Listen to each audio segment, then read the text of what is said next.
thank you everyone for joining us for the Ring in the New Year, Ring in a New Career. Something a little different that we're going to try tonight. We have invited health information professionals that are working in the industry to provide us with some insight about their careers and how they got there. We're going to talk a little bit about exploring this type of career in case that's something that you want to do, being in health information management. And here at Stevens College, we have 2 programs, and we'll talk a little bit more about that as we get on later into the hour.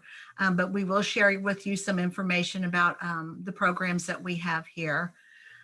And we're just thankful that everybody's here tonight. So we're going to get started with our first speaker. We have with us tonight Angelique Jefferson. And Angelique is an RHIA. She's a Registered Health Information Administrator. And she works for Cerner Corporation in Kansas City. And she's also a Stevens alum, graduating from the bachelor's program in 2019. And so Angelique has some questions, and so she's just going to talk and tell us about herself and her career and how she got there. Take it away, Angelique. Thanks, Susan. So as Susan said, my name is Angelique. Just to take it back to the beginning, I fell into HIM kind of accidentally. I originally was a pharmacy technician and had planned on making that my career. And that was actually like the 4th or 5th plan. So again, like that, we're not talking like, my first choice per se, but I also didn't really know HIM existed until about 2013. And when I found out about it and I started kind of looking into the programs and things, I was like, oh my gosh, this is perfect. This is everything that I've been looking for. It's all of my greatest skill sets and things that I have interest in. And I think this is the right move for me. So I decided to start looking into a degree program and originally was going to go to KU. Unfortunately, they are not very flexible for students who can't be traditional. So I was working full time by the time I started looking to get a job in HIM or get a degree in HIM. And KU requires full-time commitment, and that full-time commitment means you cannot work a full-time job. It's not possible to manage the load. So they sent me instead to Stevens to discuss with the program director there and see if that maybe would be a better fit for me. And it turned out it was. Stevens was willing to take a lot more of my credits from previous education than pretty much any other school. And so I started off on a really good footing, whereas with any other college, even the ones for non-traditional students, I would have had to take probably another year and a half of classes at the community college level before I could start their program. Whereas at Stevens, I could just start right away. So that was definitely a benefit. It helped me get my degree a lot faster. And it worked really well with just the flexibility between the need for a full-time job and getting my schoolwork done. Great for that. And I graduated last year, summa cum laude, and I got a job at Cerner in October of last year. However, that was not my first job as in HIM. My first actual job in HIM was at University of Kansas Health System in their release of information department. And that was really where I kind of found out what HIM really was, because it is this field that's very hidden from the public eye. there's so much going on in the background. There's coders, there's release of information, there's document management, there's your IT, there's all sorts of stuff. And most people, when they hear about HIM initially, they're like, well, gosh, you know what, that's, you know, some little lady sitting behind a desk with, you know, some file folders. I mean, like, that's not a career, but it is. And it's so interesting because I still had that perception, even though I had decided HM was what I wanted to do. And when I went to KU, I found out that they had a combined IT and HIM department of well over 350 people, which was humongous. Yeah, and so that was my first job. I've also been a manager at a youth psychiatric facility for HIM department. And I previously traveled all over the United States teaching the electronic health record EPIC and training it to long-term health care facilities for use and then supporting their go lives. And once I finished that, then I landed at Cerner, and I'm currently a population health consultant. So I work on the algorithms that are needed for the program to function. I work on trying to make sure that the clients are getting the best that they can out of their programs. And so they usually use our programs for reimbursement purposes. So your ACO, which is for Medicare. And then we have HEDIS, which is for private insurance programs, just trying to make it so that they can bring in as much revenue as possible, which is part of what ties it straight to HIM. So for a typical day, I'm working with clients, I'm troubleshooting issues, I'm doing maintenance requests, things like that. It's a pretty busy job and I love it. It's a great fit for me. And it's kind of non-traditional HIM, which is pretty cool. So I would say, even though it's not traditional HIM, my education in HIM definitely prepared me for what I'm doing. So I would probably not be able to do what I do with as much confidence or competency if I didn't have an HIM degree. So I am really glad that I did get that degree, and I do think education is very important in my career.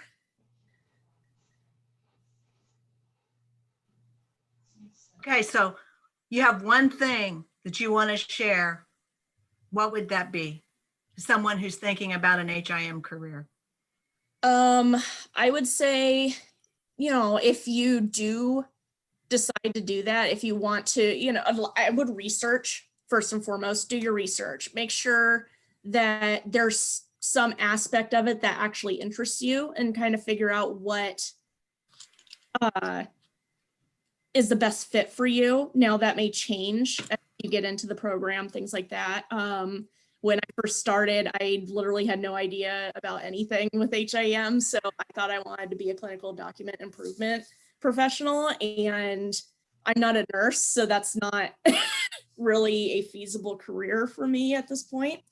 But instead I ended up in IT and doing what I'm doing now, and I'm happy with it. So you may not land where you think you will, but definitely do your research. And the other thing I would say is network.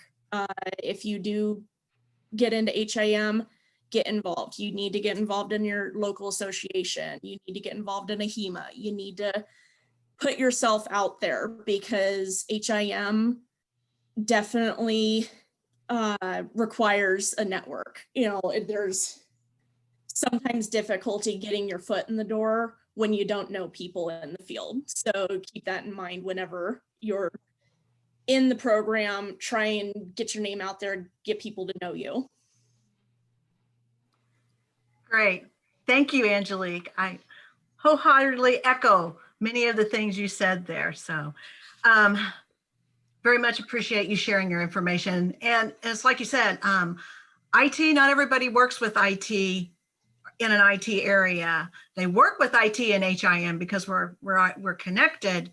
But having a career at Cerner is a little bit different. And for those of you who don't know what Cerner is, which I hope you do, but that is an electronic medical record. It is an EMR. I think that's the correct term if they use it, instead of health record. Vendor. I mean, they make the electronic record, the modules and the programming that they do. And so Angelique works with that. And population health is another interesting area too that's up and coming with HIM. Yes. Thank you. You're welcome. Okay, we're going to move on to our next HIM professional, and that is Dr. April Martin. She's an RHIA. She works for SoutheastHEALTH, which is in Cape Girardeau, Missouri. And April is also a Stevens alum from 2011. Take it away, April.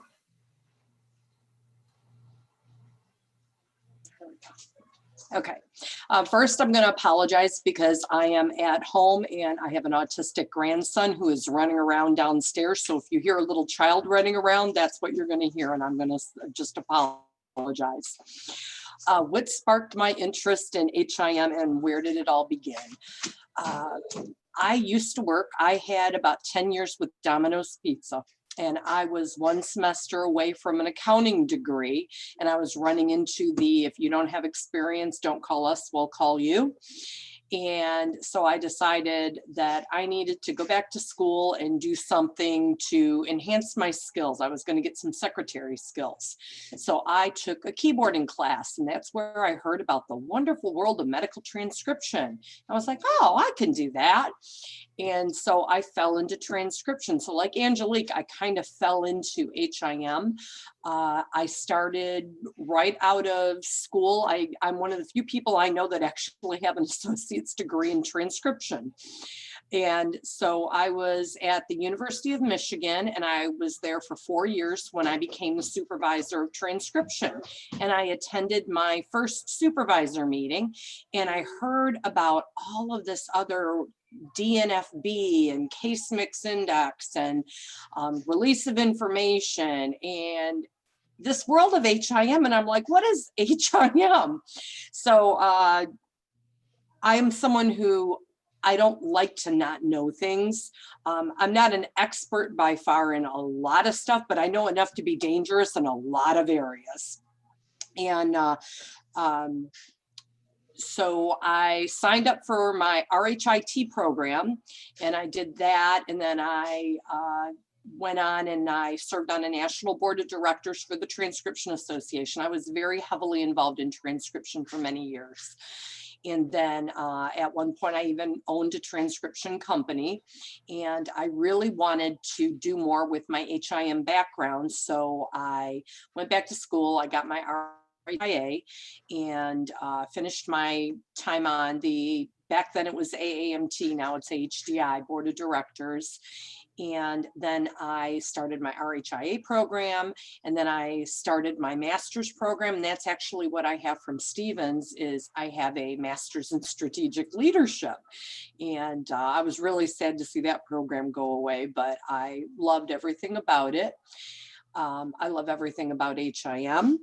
And it's just been a progression. Everything I've done has led from one thing to the next. You know, started in transcription, became a supervisor of transcription, learned about HIM. When I owned my transcription company, I worked with EHRs. I was a privacy and security officer, so I developed, or I acquired those credentials. Trying to think of where, so I owned a transcription company. Then I taught I was actually a program director for a small college in Michigan.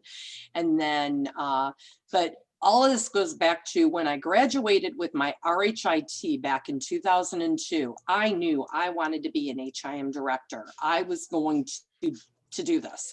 And I applied for jobs over and over and over. And it always came back to, well, all you have on your resume is transcription.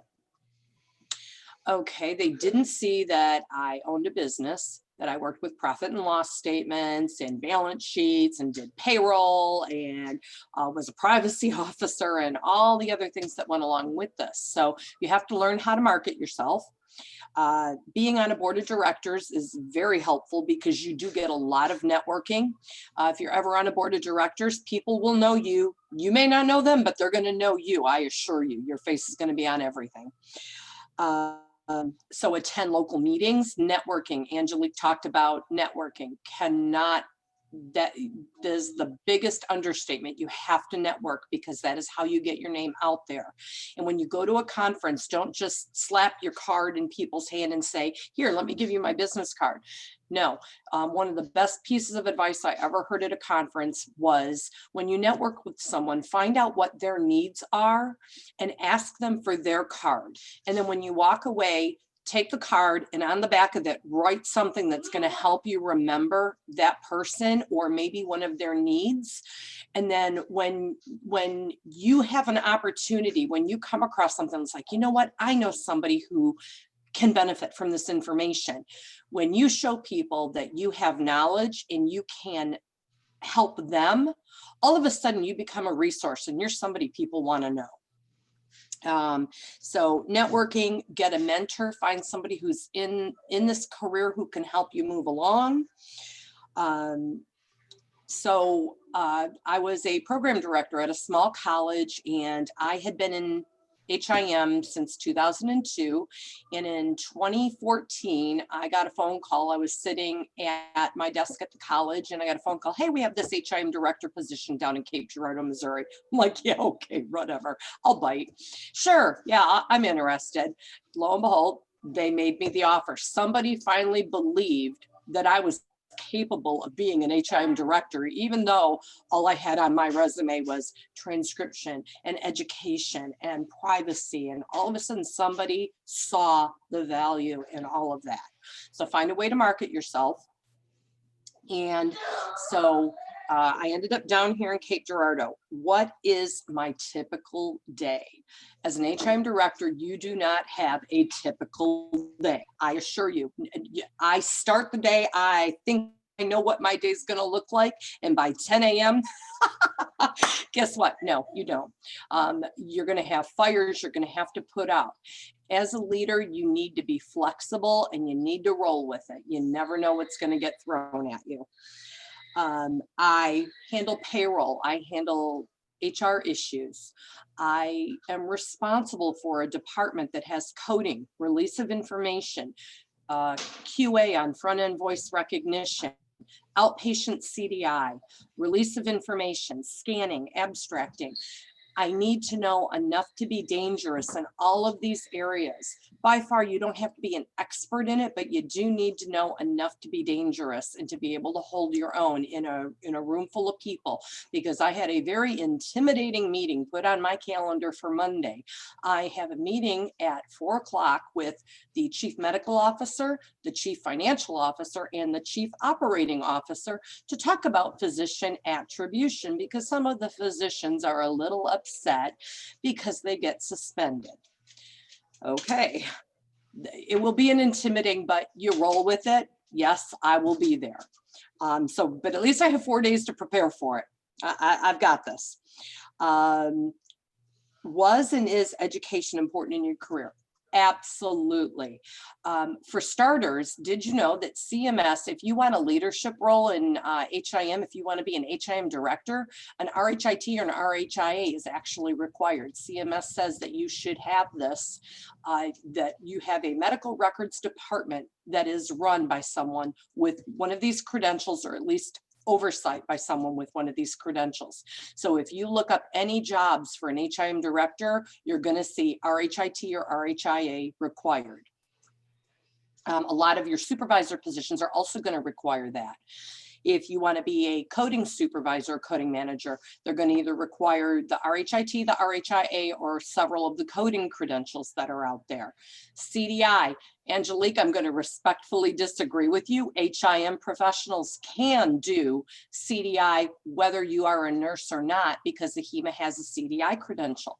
You do need to know enough to be dangerous, and you need to have clinical understanding, and you need to be able to speak to that and have a good solid base in coding. My education, obviously, that ties in with that. My recommendations, what would I tell someone who wants to get into this? One, network, like Angelique said. Be willing to relocate. To get my dream job, it took me 15 years, but I had to relocate to get it. And I did, and I have had a great career now that I'm in Missouri. I miss my friends in Michigan very much so, but Missouri's been very good to me. Don't let someone say just because you don't have a coding background means you're not relevant. Don't ever say I'm just a blank. Everyone has a role in healthcare.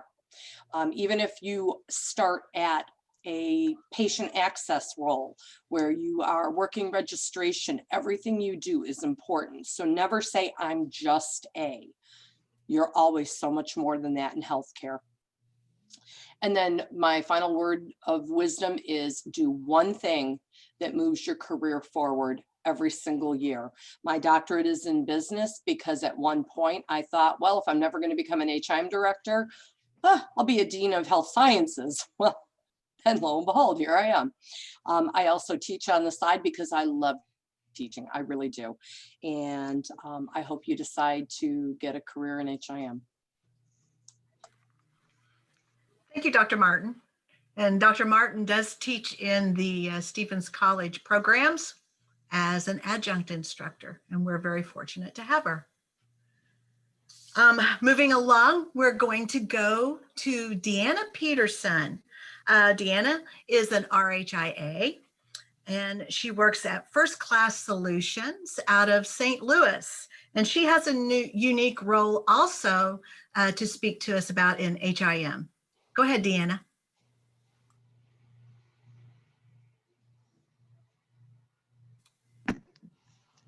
Had to unmute myself there. There we go.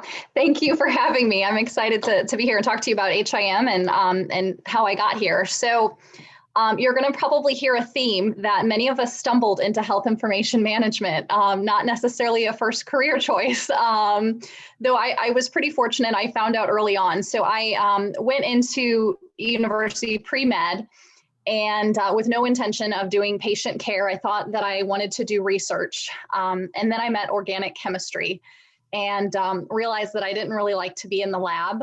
So research maybe wasn't the thing that I wanted to do, but I knew I wanted to work in healthcare. So 2 weeks into my second semester as a freshman, on the very last day that you could change your major and change your courses, I happened to find a program that had health information management, but at the time it was coupled with a master's in health administration. And I thought, well, I know I want to get an advanced degree, and master's in health administration seems pretty broad. So yeah, I'm going to give this HIM thing a go and see if I like it. And from the first course, I loved it. What drew me in right away was how diverse of a field health information management can be. Right away I saw that, we could have our hands in revenue cycle and quality management, privacy and security, information governance. There was just a lot of different avenues that you could take this degree. So I went ahead and worked with my faculty advisor, and she helped me kind of look around, and I found a job my sophomore year of college as a document imaging clerk at St. Luke's Hospital. So I was scanning in the paper documentation into their electronic health record.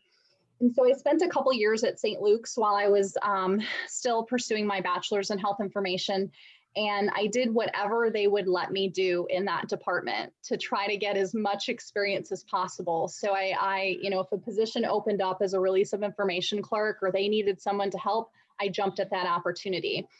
If I was offered, the opportunity to shadow an analyst or a coder, I said, please, let me see what you're doing. Do you need a procedure written? Okay, I'm going to do that for you. And so I really was able to kind of, as I was learning things through my courses, I was able to see them, in action as I was working at St. Luke's there. And so with a couple years doing as much clerical work as I could, I was fortunate that I heard of an opportunity through another classmate who was graduating, that she worked at a long-term acute care hospital and kind of ran the whole department herself. And so I was fortunate to step into that position. And so I spent 2 years working at that hospital and actually moved up to a manager position where they put me over that hospital and another hospital. And so again, I was kind of using everything that I was learning, through my courses and, trying to apply that to how I was managing that department. So in the meantime, I had to do my practicum my senior year. And I mentioned to you that I loved how diverse health information management was. And so I knew that I wanted to kind of see what this consulting thing was about. It drew me in because I could maybe have a variety of things to do, different clients to work with, different projects to manage. But I also was excited about the prospect of traveling. So I had gone to my faculty advisor and said, hey, I really, am interested in consulting. When it gets to my practicum, is there a consulting firm you can hook me up with? And that was when I was introduced to to who is now my boss, Rose Dunn at First Class Solutions. And I was able to do and spend a month with her doing my practicum. It was a couple years later when I graduated with my master's in 2009 that I was offered a position at First Class Solutions, and I've been there ever since. So, as far as what a typical day looks like for me, it's that diversity that I was looking for.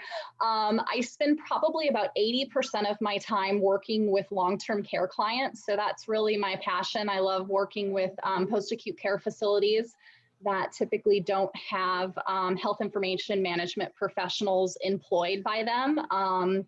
And so on a typical day, I am not only answering questions for them that may range from, release of information and what they can and can't do, but also, what should this documentation look like, as far as, regulations, what should be in our record, what shouldn't be in our record. So I'm answering those questions, but I'm also doing audits for those facilities to make sure that they are compliant.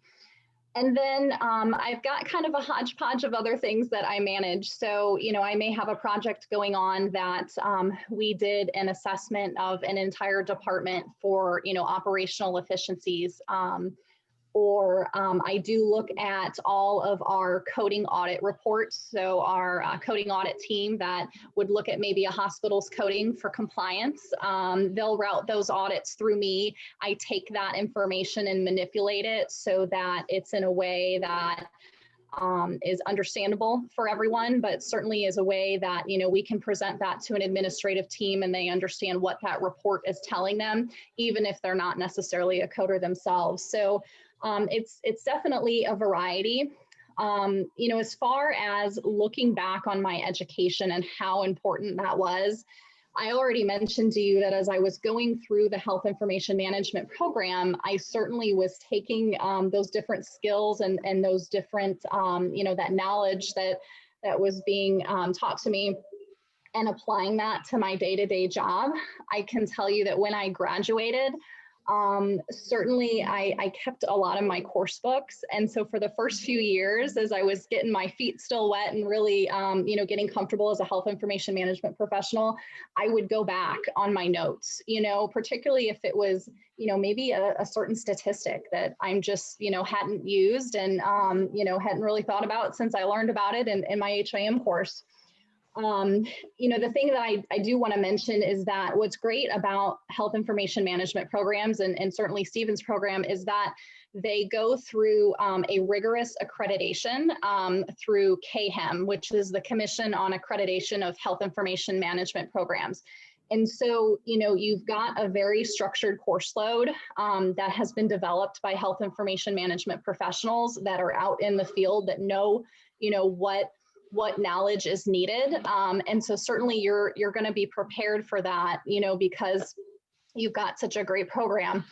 The other thing I'll mention too, as far as education, is that it's ongoing as a health information management professional. So, just this past week, a new proposed regulations for HIPAA and a patient's right to access were released. And so, as a health information management professional, if you're working in privacy, you're going to have to analyze that and see, okay, how is this going to impact, either my clients or the facility that you're working at. So it's really ongoing education that you'll see that you'll have that's going to keep you relevant in this field. And so I'll just end with, the one thing that I could share with someone considering a career in health information management, because I certainly want to echo what April and Angelique have already said, but I'll just add that it's exciting.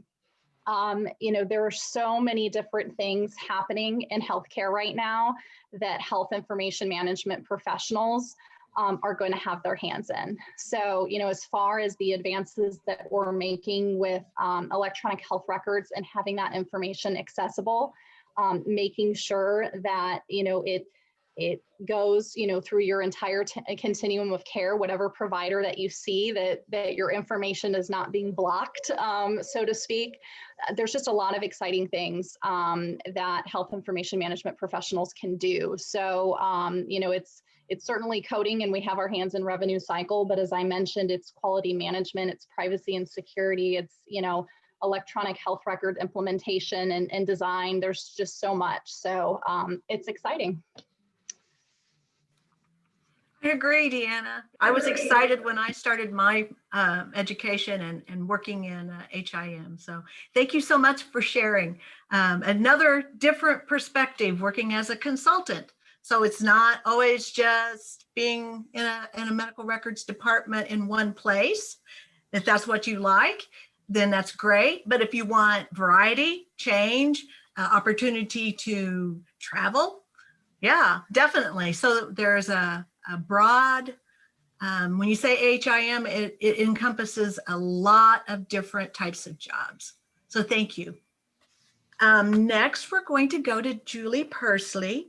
Julie is an RHIA, and Julie also works for the American Health Information Management Association, or AHIMA, which is our flagship headquarters association of all health information management professionals and coders alike, and CDI and privacy and security. There's many different areas that AHIMA covers and credentials. And so Julie's going to give us some information about how she got there in her career. Take it away, Julie. Thanks, Susan. Appreciate being here, and certainly have loved hearing Angelique and Deanna and April, your stories. I echo so many, and I relate to so many of those things that each one of you have said, and probably like all of you, I kind of fell into HIM myself. I started a long time ago, just as my first job in healthcare was an X-ray orderly when I was in high school, actually. And then I started pulling films. This was back before digital, of course, I'm aging myself here a little bit. And I would go pull the films or the cine tapes, and I would put them up for the doctors to review. And at that time, although I didn't know it, I started one of my first HIM jobs was third shift, 11:30 to 8 in the morning, working for St. Anthony's Hospital in Denver, Colorado,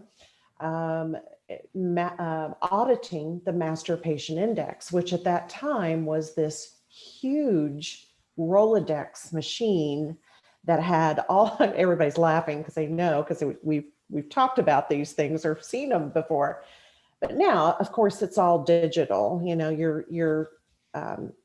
You're identifying the patient by gaining certain data elements and putting it into a program. And then there's these algorithms on the front end and the back end. Back then, it was it was just cards that, you know, were like, if you found a duplicate, you would put a paper clip on it and go, that's a duplicate.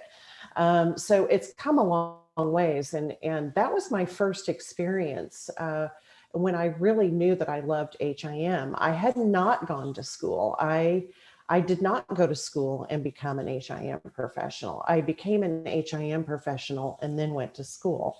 So my path is a little bit different. I can tell you, I never, ever wanted to do coding. I never have done coding. I never will do coding. Nobody can ever make me do coding. Have I said that clear enough? But it is, you know, that was just it's beautiful in hearing everybody talk is that it is, I hope that one thing that Callahan and Uri, I think, and Laura, you come away with today is to know that if you go for this degree, you're not going to just come out of school and do one thing. You have so many different ways you can go. You know, Angelique works for a EHR vendor now. You know, Deanna is a consultant. April is an educator and an HIM director.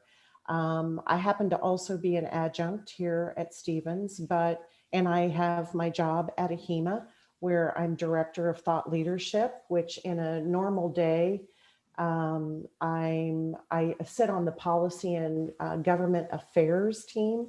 So those rules that Deanna was talking about, I'm reading those rules. I'm trying to make my way through the 357-page rule that was released last week. I'm connecting those things to our thought leadership topics, such as social determinants of health, health equity, public health, patient identification and matching. But I can tell you that through my career, you know, that first job in HIM where I was auditing in the middle of the night, I went on and became, you know, I was a medical secretary, I was a transcriptionist, I was an office manager. And then I owned, like April, I owned a transcription service and with my mother, and who had been a radiology transcriptionist for years. At that point, when I was working 7 days a week and never having a day off and having children, I realized that I needed to go back to school. So at that point, this was, you know, let's see, my daughter is 29 years old now, so it's been a while. But when she was little, I was like, okay, I need to get back to school. So I went back to school, got my RHIT. And then that took me, then I got recruited by a document management vendor to do some sales and operations, like a sales analyst. And that's where I met so many people in that job because I was able to travel. I traveled all over the United States doing demos and supporting the technology. And I actually got recruited 2 more times by different document management companies. Actually was laid off by one, but then picked up by another one. Anyway, it's a fun journey. I met a lot of people on my way. And then I decided I need to go back to school again because I need to get off the road. I need to get something that is going to just feed my soul a little bit more. So then I went back for my RHIA. I was hired by AHIMA.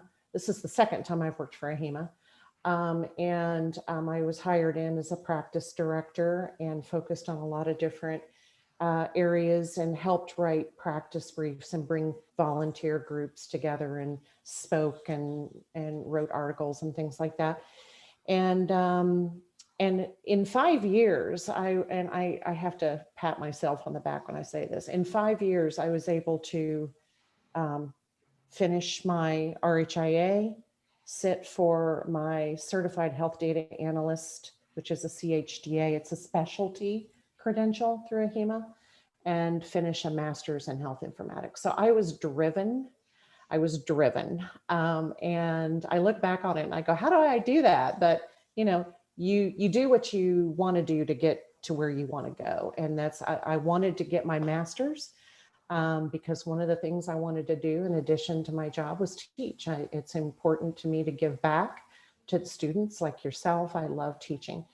And I did step away for a little bit, and I was a VP of sales for a master patient index cleanup service, and got to really work with data. So in my, as you can tell through my career, data, it's all about the data. I have in transcription, I learned how data moves through the systems.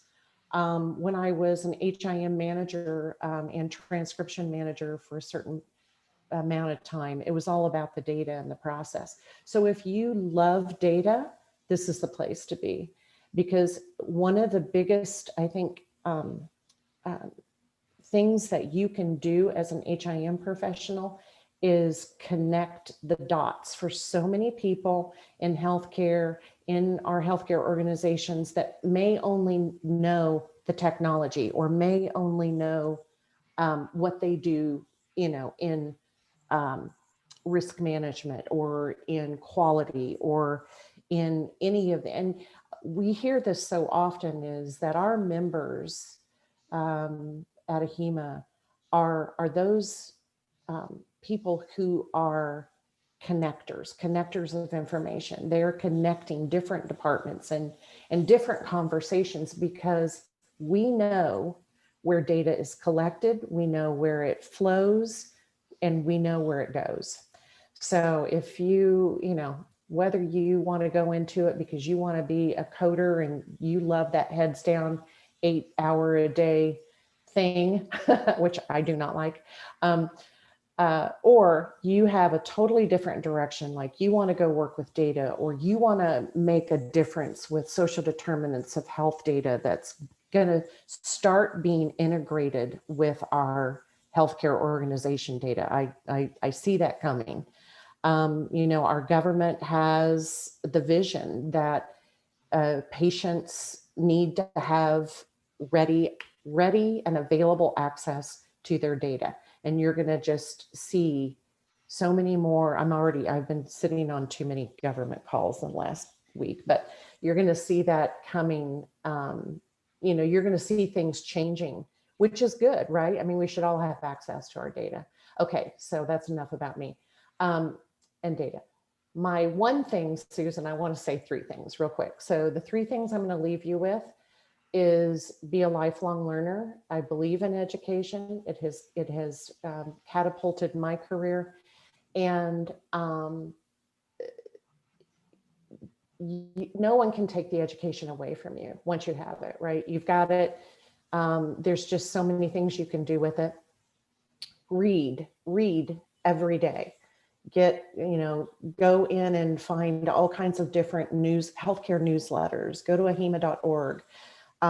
Just because you work and you decide to go to school and become in one area, don't think that that's all you need to know, because the people that I have seen be most successful in this career are people who know what's going on from a broad sense. And like April said, be dangerous enough to know, because it's true, because there's so many different areas of HIM. You can't specialize in all of them, but if you know a little, you can. I mean, don't get me wrong, you can, and maybe you should, and you should have a job, right? But you should also be able to talk broadly about what is going on, because it all connects. And the last thing is network. Like we've all said, that's how I've found most of my jobs, by networking. You can get involved if you are, whatever state you're in, whether it's Missouri or another state, you can, Susan will help you find your component state association that will either likely have a local chapter or a regional chapter or a state chapter. And I know everybody is meeting on Zoom right now anyway, so it's easy. You don't have to travel. So that's it. Thank you. Thank you so much.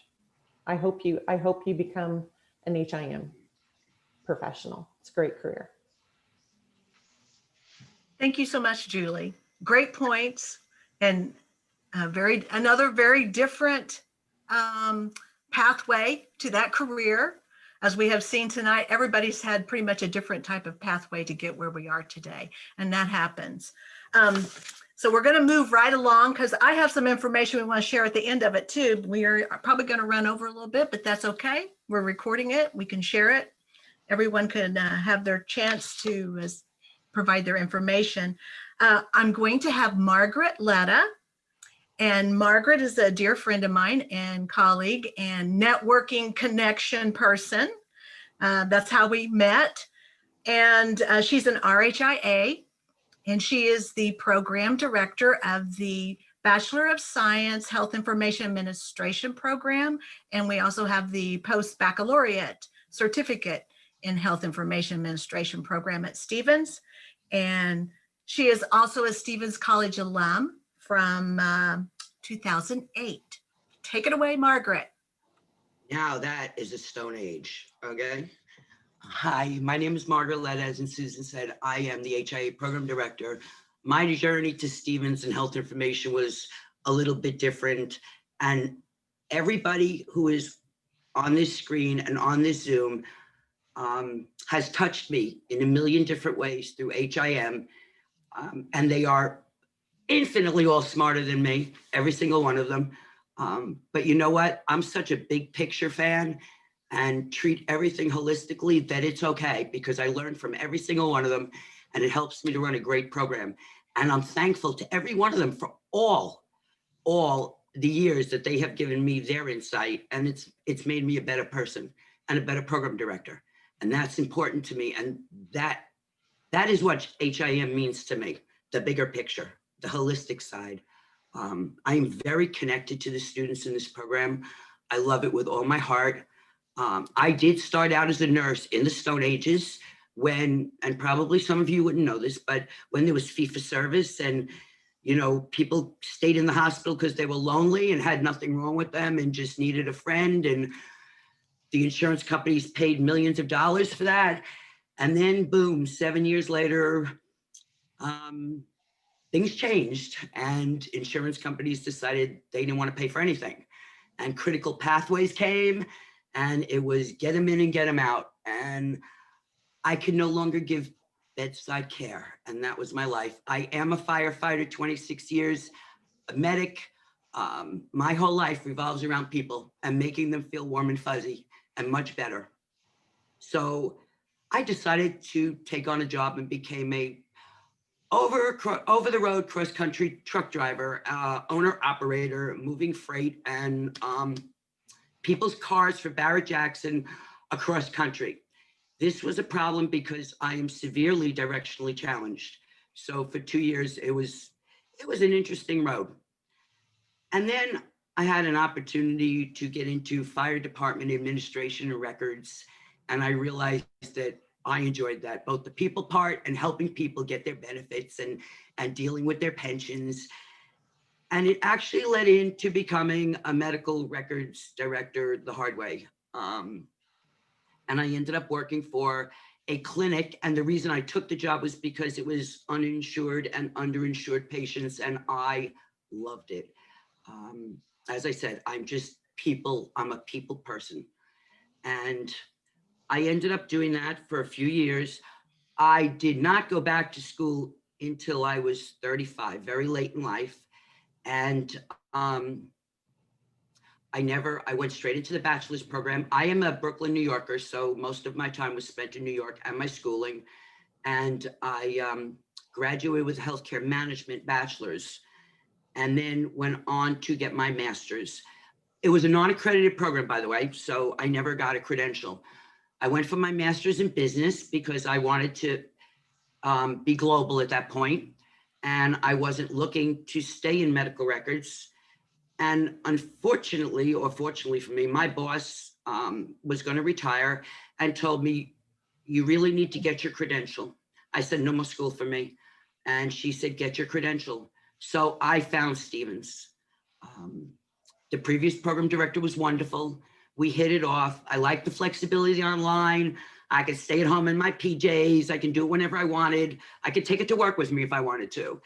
And the whole point is I got my post-bac first because I thought I had very little to finish. It turned out it didn't work out that way, but after my post-bac, my advisor told me I had one more class to get my bachelor's. So I actually got Stevens post-bac certificate and went back and took an elective class and ended up with my bachelor's. So I'm a second-time graduate from Stevens College.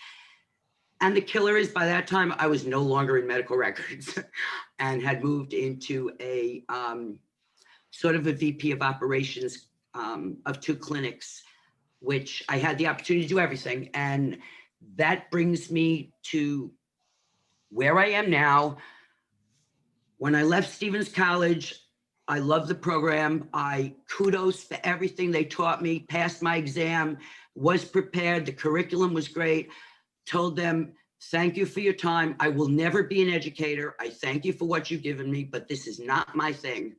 And I went on to become a dual clinic administrator. What do they call it now? C-suite kind of thing. For a little while until I got a phone call one day. Would you like to teach? Better yet, would you like to direct this program? No and no. Well, 6 months later, I am the program director of Stevens College, and the rest is pretty much history. About 7 years ago, they talked me into moving from New York to Missouri. I am culturally incompetent here, and someday I will catch up. But it's been such a great ride. And that's what brought me here and talking to you guys tonight and talking to all the wonderful people here that I am connected with. So that has been basically from Stone Age to present of how I got here at Stevens College. Do you want to go ahead and tell them about your programs while you're on? You know what? And I'd be happy to do that offline too, because as I said, I'm a people person, but we have 2 programs, as I said, the bachelor's and the post-bac.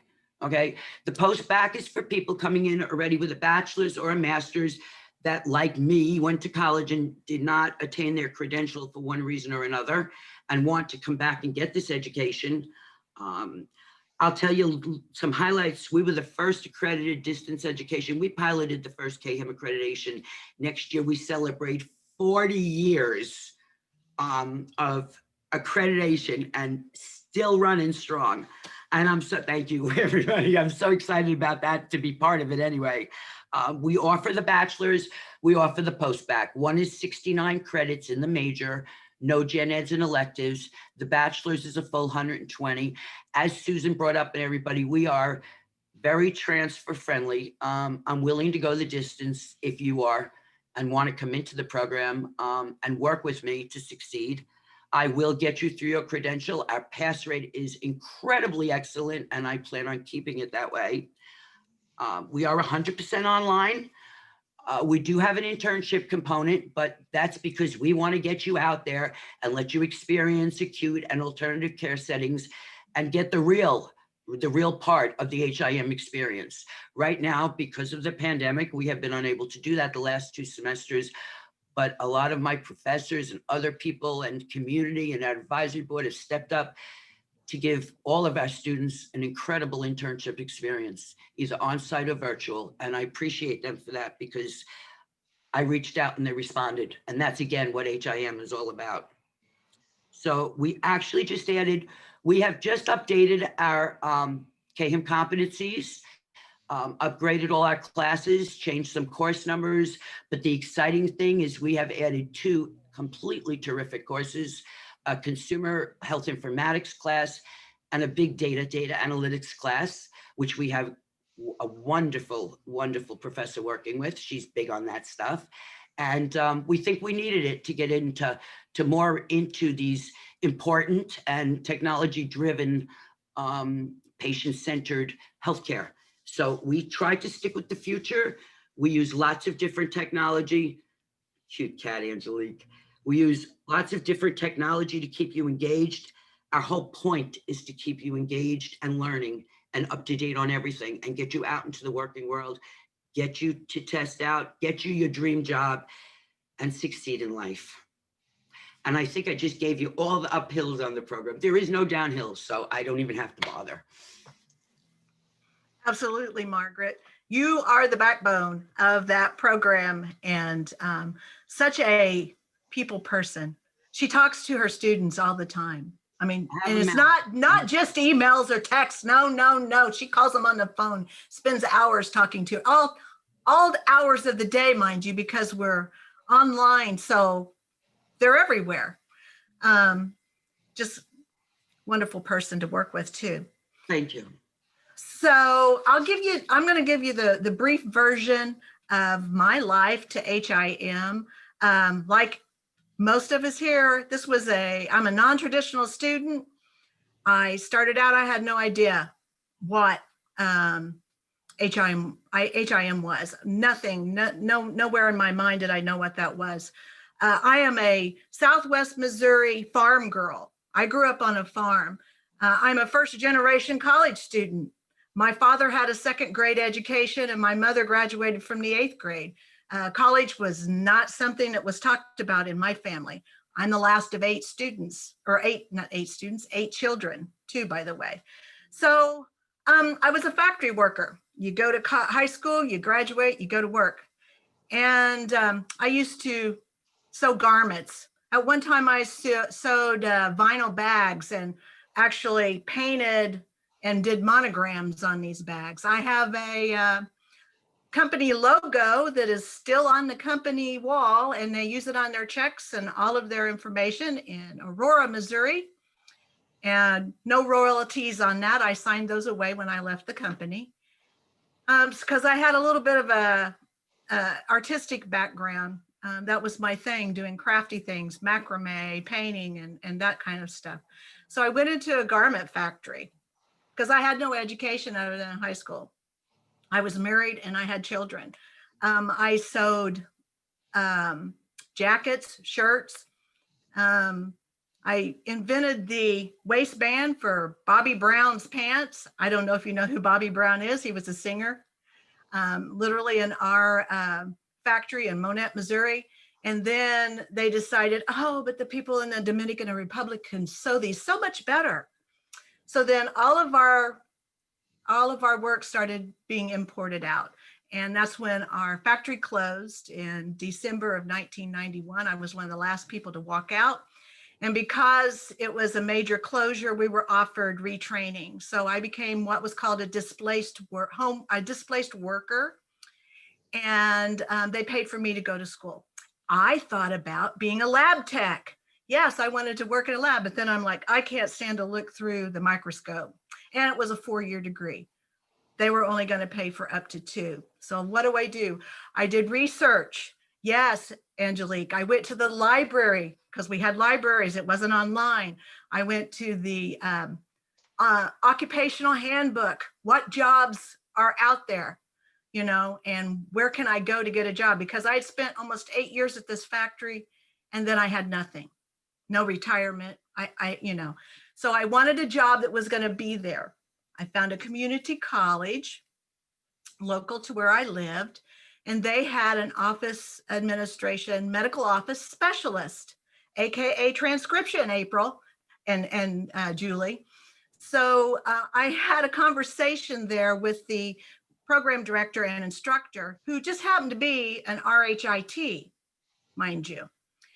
And I said, I spent all this time, I don't have an education, I don't have a job now, my family has no income. What is it that this program can do for me?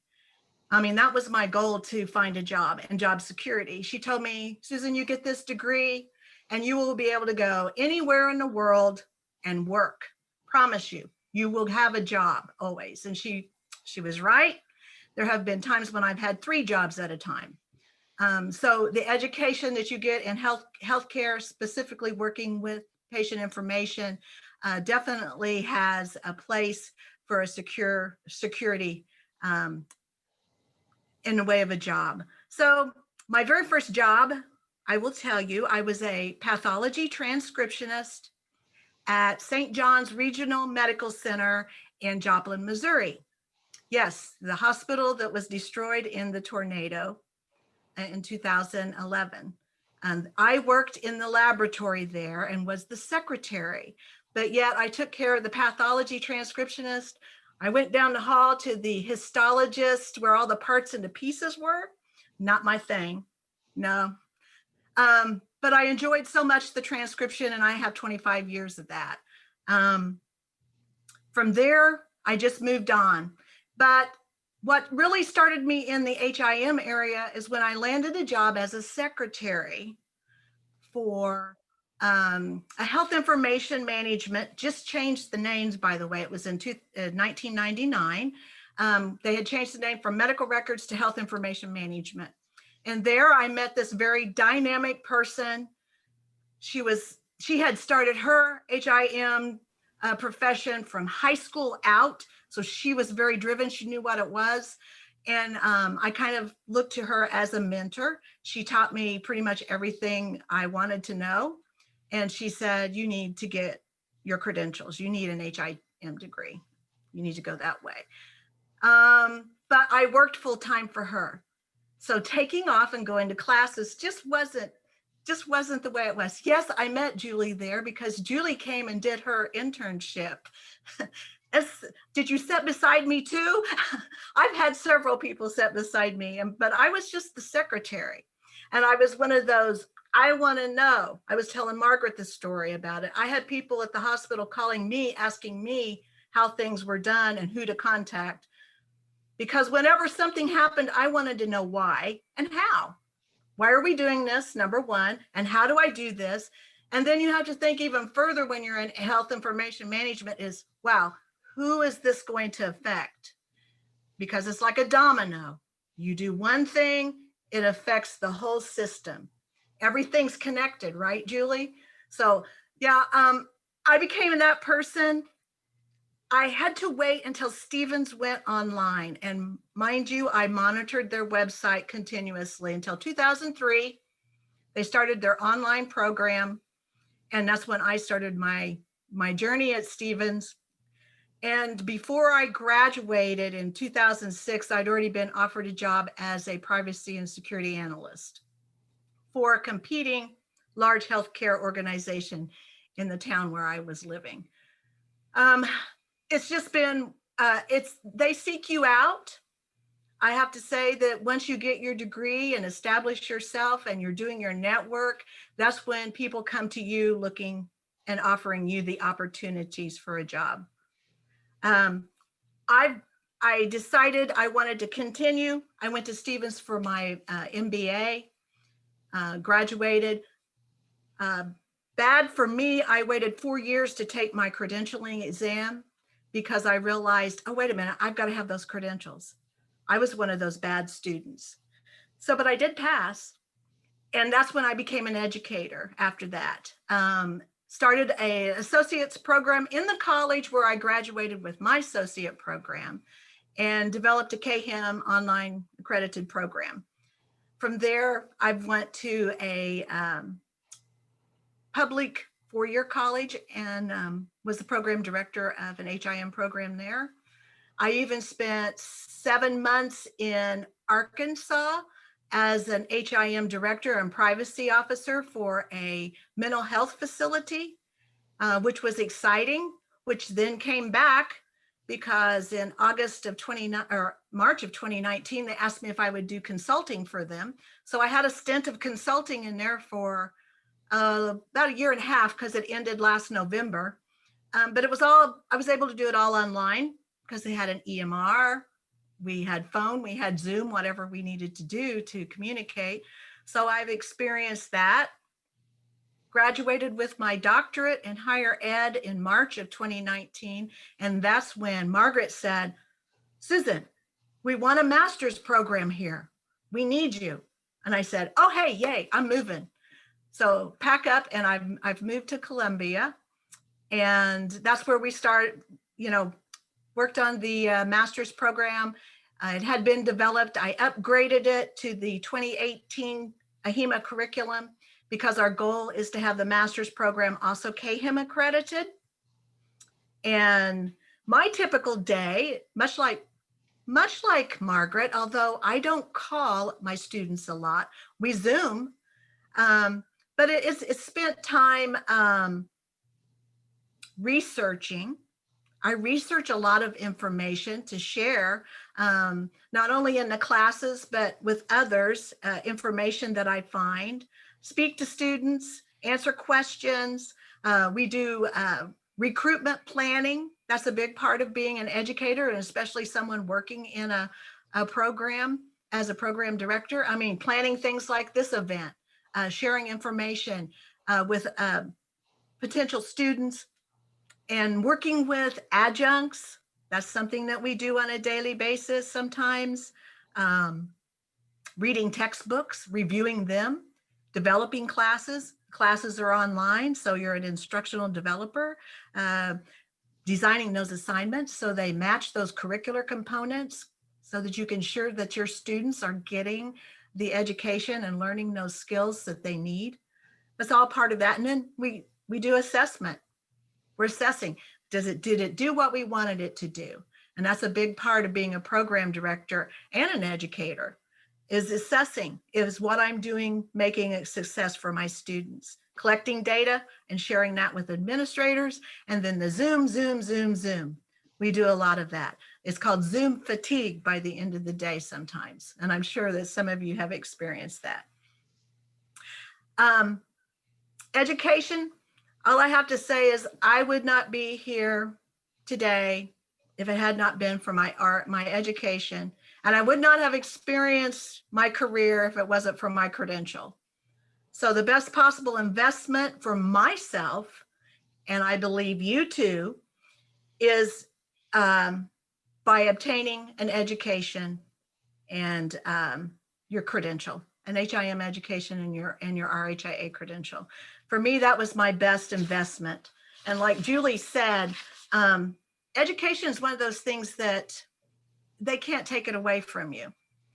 The return on investment is solid because once you learn it, it's here, it's yours. And there's very, very few things that can take that away from you.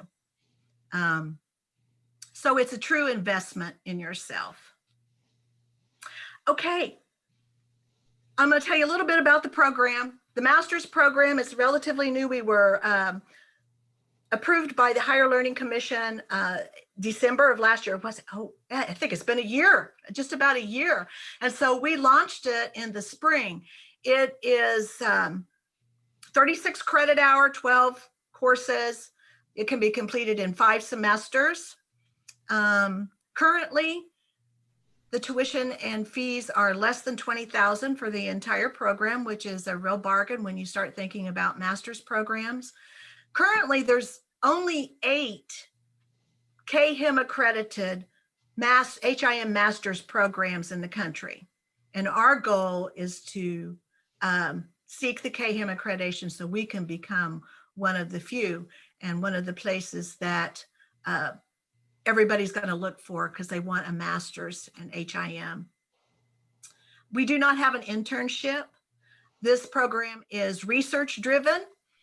We have capstones, and our goal is to promote scholarly activities. We would really like for our graduates to be able to write journals or manuscripts and submit and provide some good research information for other practicing health information professionals out there. So that is our goal. 100% online. If you have the internet and your computer, you have your classroom in front of you. So you can take it anywhere with you. We have small class sizes, which allows for more individuality, more attention to you as a student. We're very student-centered. And we have faculty who are expert health information professionals with experience, many years of experience, so that providing expert education.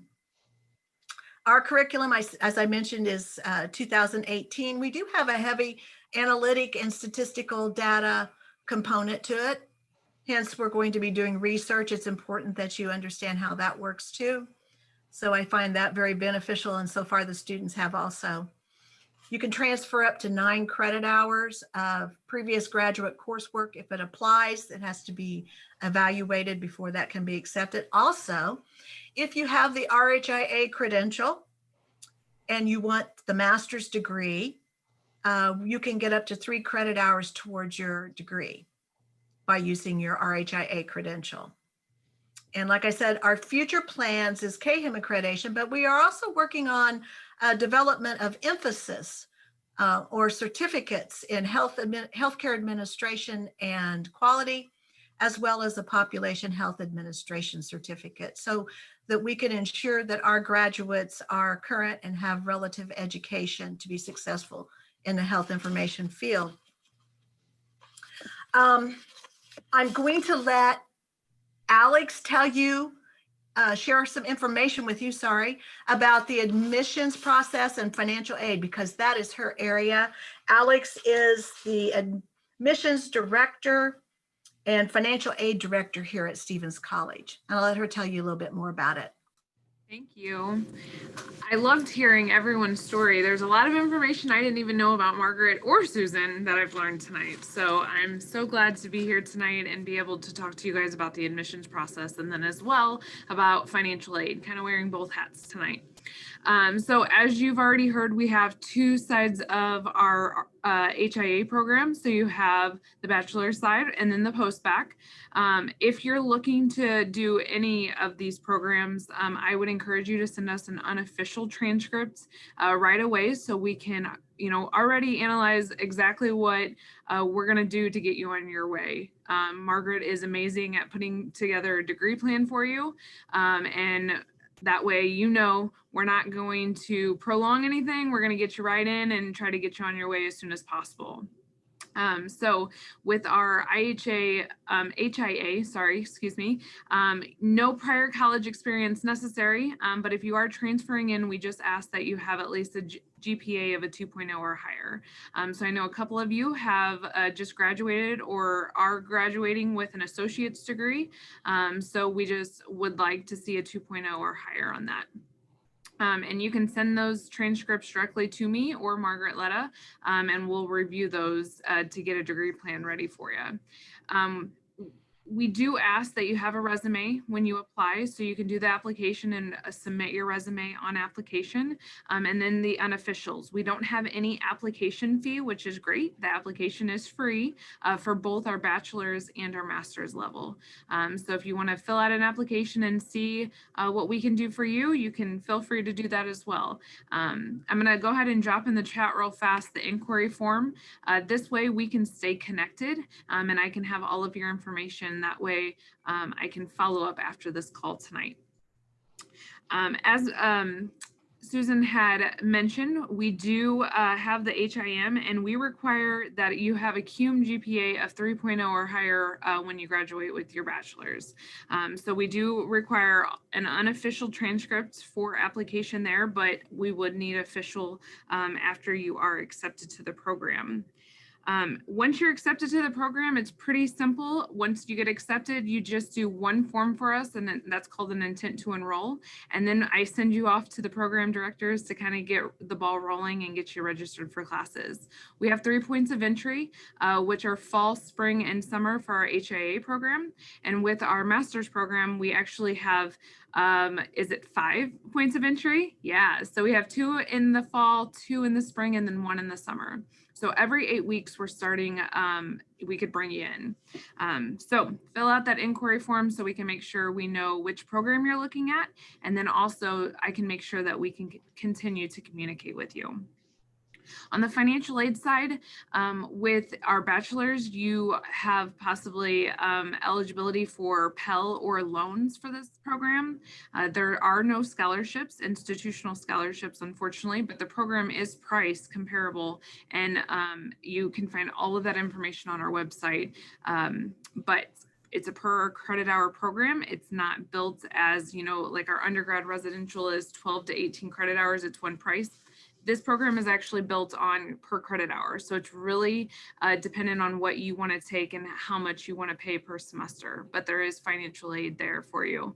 Our code on the FAFSA is 002512. So I encourage you all to fill out your FAFSA. As soon as you apply, go ahead and get that FAFSA out of the way. So then that way we have that already kind of checked box. I love checking boxes. So I'm always looking at what's next on the checklist. So I encourage you, anytime you have any questions, please feel free to reach out to myself, Susan, or Margaret. All three of us are here to help you and really get you on your career pathway. And so whatever I can do to help, I will. And then if I can't, they will. So I'm going to drop in the FinAid email as well into the chat so you guys have that.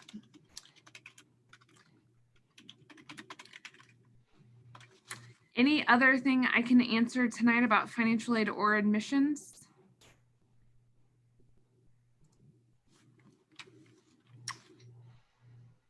Perfect. You guys are going to let me off easy tonight. It looks like Susan is unmuting herself, so. Well, just going to open it up for any kind of questions or comments that those who are students or anybody who spoke tonight would like to say. We're going to open the floor real quick for that. If we don't have any, that's fine. We'll move on. I just want to thank everybody for coming tonight, okay? Everybody, professors, support, staff, prospective students. It's been a pleasure for me, okay? I get to speak to people again tonight, so. And Zoom is kind of tough because I'd like to see everybody face to face, but it is what it is. It is.